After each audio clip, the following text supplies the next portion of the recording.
নমস্কার, আমি প্রিয়দর্শিনী মুখার্জি আপনাদের কাছে আরও একটা ভিডিও নিয়ে চলে এলাম। আজকের ভিডিওটা একটু অন্যরকম, মানে এতটাই অন্যরকম যে আপনাদের হয়তো কারোর ভালো লাগবে, কারোর মনে হবে এরকম ভিডিও কেন করলো। কিন্তু এই জন্যে করলাম যে কিছু মানুষের এত ভুল ধারণা আছে, এত ভুল ধারণা নিয়ে তারা জীবনে চলে, যে সেটা দেখলে মাঝে মাঝে মাথা গরম তো হয়। কি বলবো, মানে এগুলো অপপ্রচার এক ধরনের। তো আপনারা আমি জানি না আপনাদের কেমন লাগবে ভিডিওটা। আমি ভিডিওটা এই জন্যই করলাম যে আমি প্রায়ই দেখি আজকাল এই কথাটা লেখা হয়, কিন্তু এই কথাটা লেখা ঠিক নয়। তো সেটা নিয়েই আজকে আমি এটা বলতে পারেন বিরোধিতাই করছি আমি। বিরোধিতাই করছি এই জন্যে যে যেটা ঠিক নয় সেটা লেখা উচিত নয়। আজকে আমি জন্ম মৃত্যু নিয়ে আলোচনা করব।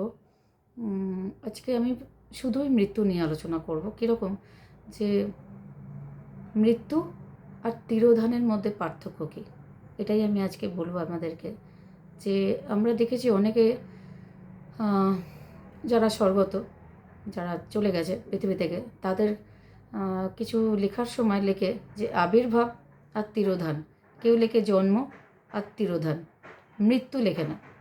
কিন্তু উচিত সবাইয়ের জন্ম এই সালে, মৃত্যু এই সালে, এইভাবে লেখা উচিত। তিরোধান লেখা উচিত না।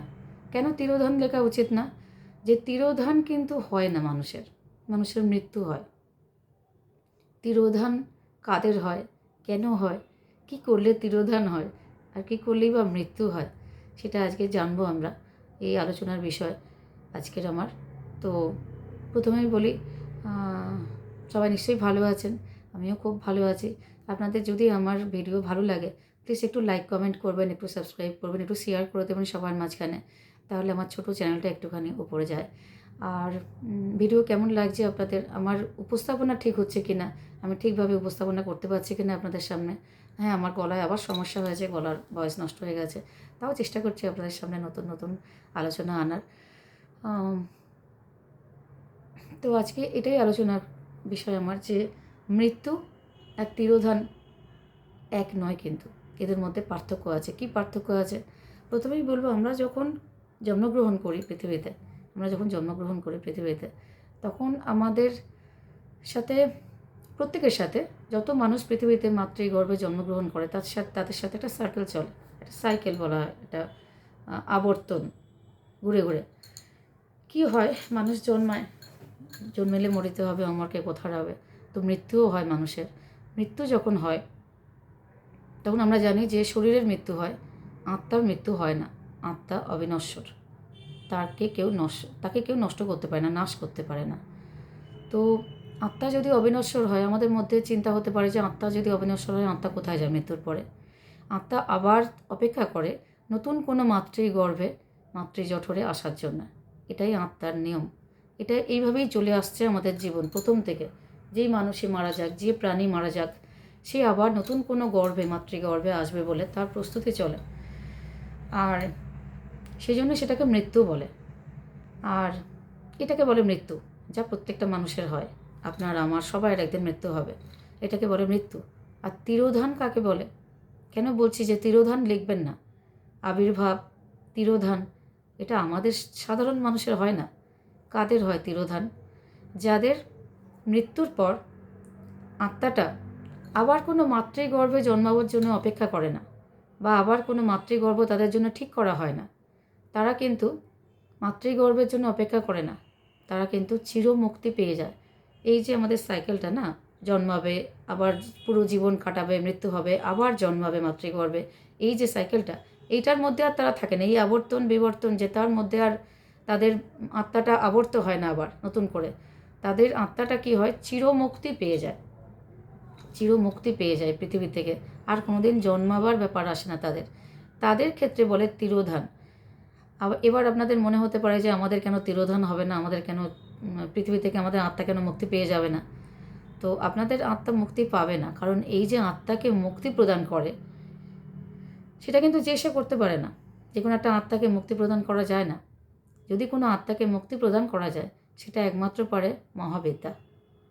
যদি কেউ দশ মহাবিদ্যার পূজা প্রচুর পরিমাণে করে থাকে, বিশেষ করে বগলামুখী, ভুবনেশ্বরী, ত্রিপুরা সুন্দরী, ধূমাবতী, ছিন্নমস্তা, মা তারা, মা কালী, এদের উপাসনা যদি কেউ খুব কঠিন পরিশ্রম করে, যাকে বলে কঠোর তপস্যা যদি এই কোনো রকম দশ মহাবিদ্যার মধ্যে কোনো এক মহাবিদ্যাকে নিয়ে যদি কেউ কঠোর তপস্যা করে থাকে এবং গার্হস্থ্য জীবন ত্যাগ করে, গৃহস্থ জীবনে থেকে তপস্যার কিন্তু কোনো ফল নেই।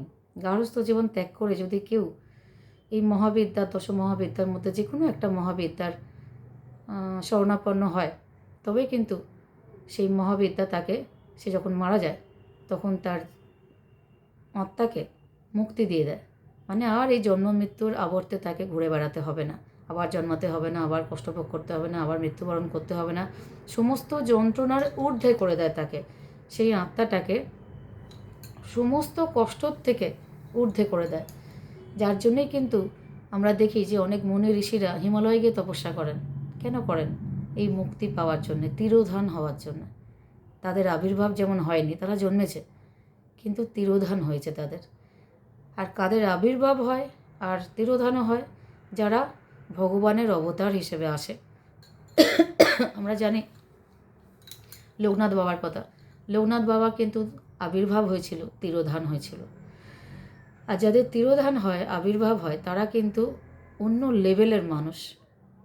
কারণ তারা জীবনটাকে অন্যভাবে কাটিয়েছে, অনেক কঠিনভাবে পরিশ্রম করেছে, অনেক কঠিনভাবে তপস্যা করেছে, অনেক কঠিন মন্ত্র উচ্চারণ করেছে সারা জীবন ধরে, অনেক কঠিন এমন ব্যাপার করেছে যে আমাদের ভাবনারও বাইরে, মারাত্মক কৃচ্ছ সাধন করেছে। তবে কিন্তু আজকে তাদের মৃত্যু, তাদের আত্মা মুক্ত হয়ে গেছে, তাদের মৃত্যু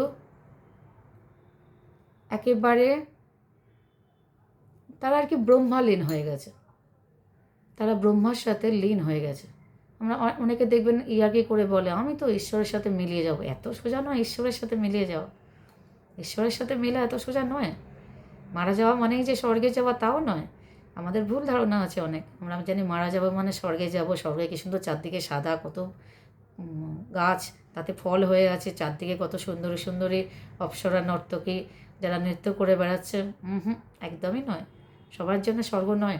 স্বর্গে যদি যেতে হয় আপনাকে, এখন থেকে আপনাকে প্রচুর পরিমাণে কৃচ্ছ সাধন করতে হবে, মানে পরিশ্রম করতে হবে। যে কোনো দেবদেবীর আপনাকে আরাধনা করতে হবে প্রতিনিয়ত, এবং কিছু না চাহিদা রেখে, যে ঠাকুর আমাকে একটা গাড়ি কিনে দাও, ঠাকুর আমার চ্যানেলটাকে বড় করে দাও, ঠাকুর আমাকে এই করে দাও, ঠাকুর আমার ব্যবসায় উন্নতি করো। না, কোনো রকম চাহিদা না রেখে যদি আপনি ভগবানের উপাসনা করেন, তো আপনার আত্মা ব্রহ্মালীন হয়ে যাবে, ব্রহ্মার সাথে লীন হয়ে যাবে। তিরোধান হবে আপনারও। জন্মে মৃত্যুর পর মানুষ লিখবে তিরোধান। কখন? যখন আপনি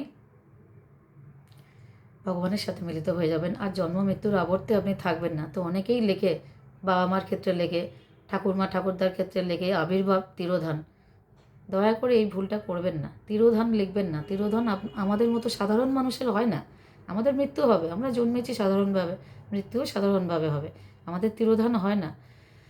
তো মৃত্যু আর তিরোধানের মধ্যে পার্থক্যটা আমার মনে হয় আপনারা বুঝতে পারলেন।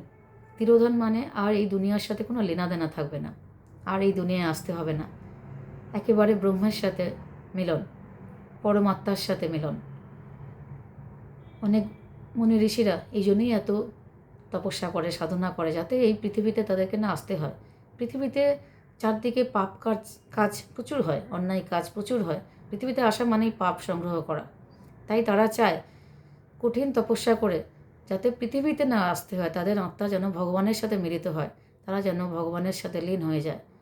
সেই জন্যে কিন্তু আমাদের মুনি ঋষিরা এত কঠিন তপস্যা করে।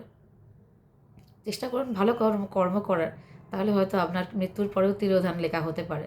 কিন্তু সবার ক্ষেত্রে তিরোধান হয় না, জন্ম মৃত্যু।